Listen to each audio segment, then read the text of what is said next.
Hi, I'm Tracy Jordan, and I'm here with Madeline Trumbull, our very own Mary-Poppins, here at the Music Hall at Fair Park.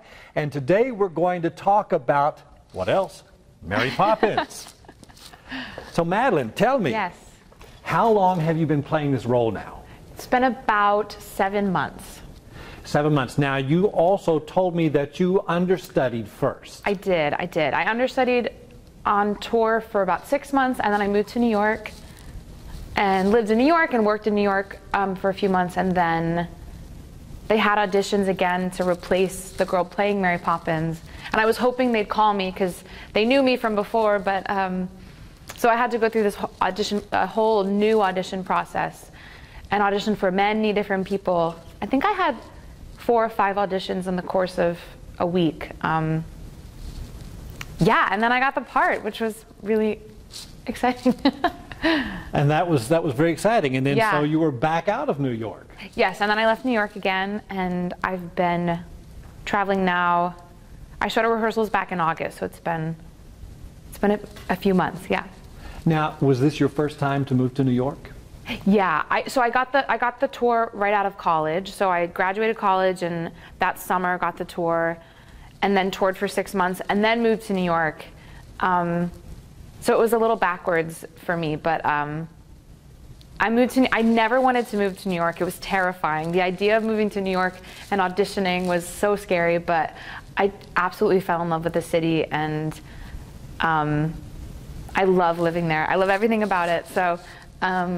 So how I'm long, excited to get back. How long were you there before you went back out on the road? Oh, only like 6 months maybe. And I was there for spring and summer, so I have this like romanticized version of New York in my head. I've never lived there for a winter, so ask me next year if I like New York. I might have a different answer.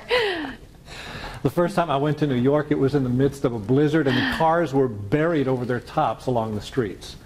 That was, Yeah. I was auditioning for a show. It was the best show I never got. But I have another friend who lived in New York for 40 years and spent his entire life out on the road. He said, I've never been there more than a few weeks at a time. Right. So now you're back out on the road with Mary Poppins, and how long are you going to be out, and what cities are you going to be visiting? I've got about 2.5 months left. Our show closes in January in Anchorage, Alaska, which is really cool and different. I'm really excited to go to San Francisco. I'm from the San Francisco Bay Area, so I'm going home and performing in the theater that I used to go see national tours in, which is pretty crazy.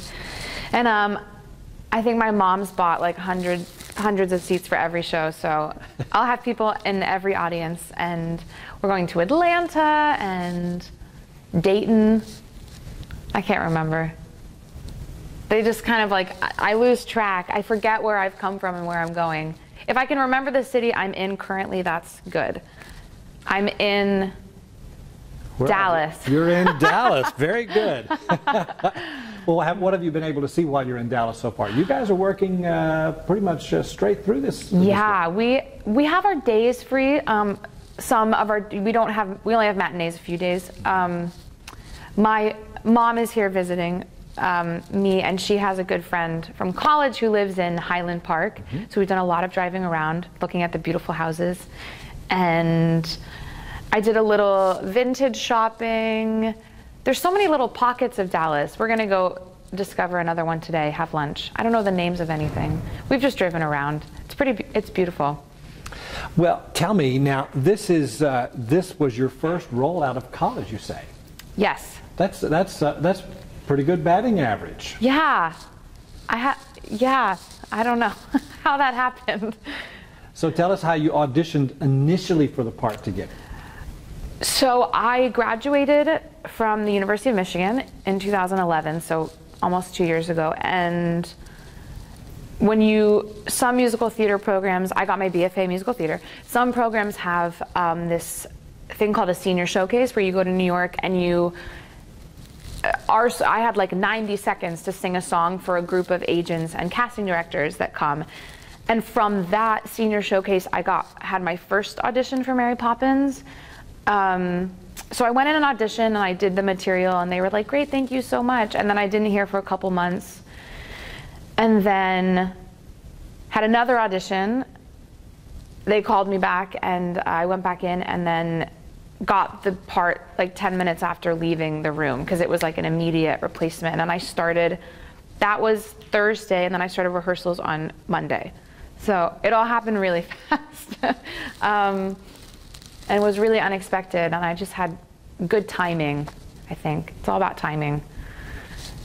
Well, obviously they saw something that they liked. I guess, yeah, that too, but now, yeah. you know, here at Dallas Summer Musicals, we have our DSM High School Musical Theater Awards.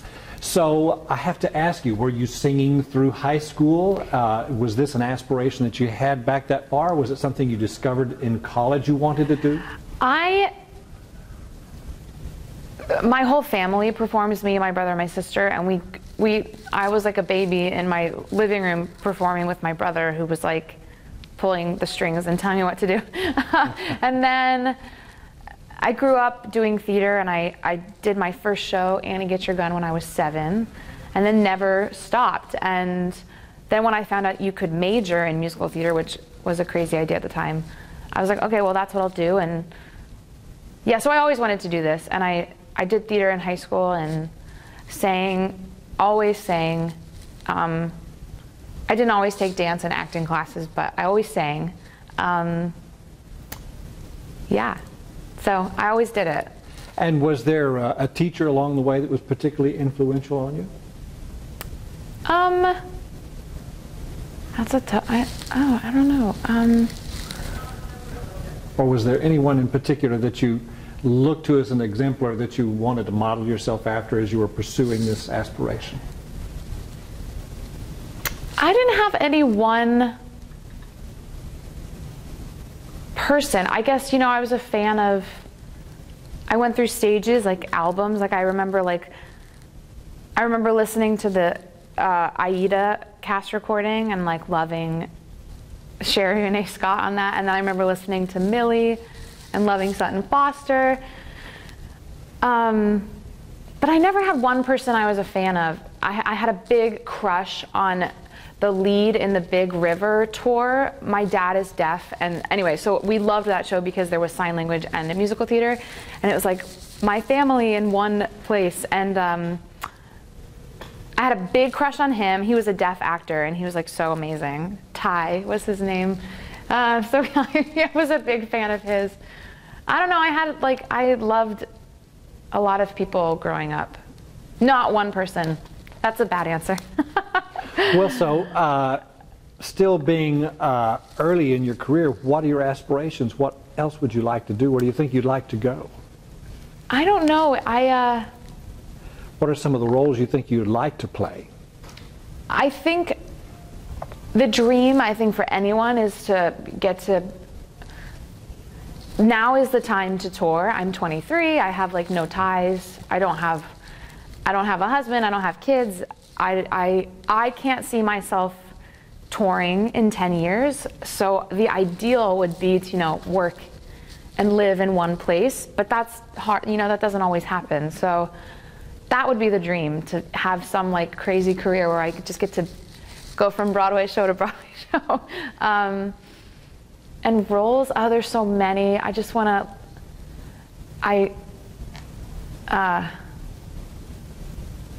I love singing and telling stories with songs, which sounds silly, but so as long as I get to do that, I'm happy. Do you think there'll ever be an opportunity, or would you like to have an opportunity to do a family act someday with your brothers and sisters? I don't know. My brother's kind of like moved away from acting and wants to be behind the scenes, but my little sister is a musical theater major in college. I would love to do a show with her. They're doing a new production of Sideshow, which is about the conjoined twins. So that, like, you know, something like that would be fun. Or like doing Wicked with Emily. She's really amazing. I can't wait for her to be super famous. That would be fun. I'd love to do. Or we could have like a cabaret act and sing sister songs. White Christmas, you know. That'd be good. Yeah. Sister. Yeah. Well, thinking again to our some of our aspiring high school performers, do you have any suggestions or advice, recommendations to those kids? I think it's a really tough thing that we've chosen to do. It's really hard. Sorry, but it's really, there aren't a lot of professions where you get to like do what you love, and you're like, oh, I do what I love and I make money doing what I love.